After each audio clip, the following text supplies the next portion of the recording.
Hello everyone, Assalamu alaikum. Welcome to Mr. TECHFOX, and today in this video I'm gonna show you how to clear your YouTube watch history. This is necessary as it helps maintain your privacy and ensures that your video recommendations are based on your current interests.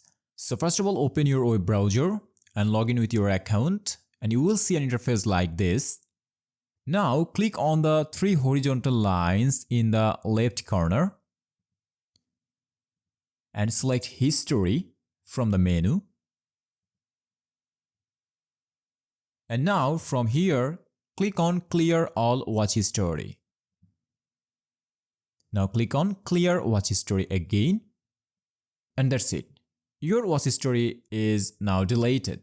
Clearing your watch history helps protect your privacy and ensures that YouTube's recommendations are based on your current viewing preferences.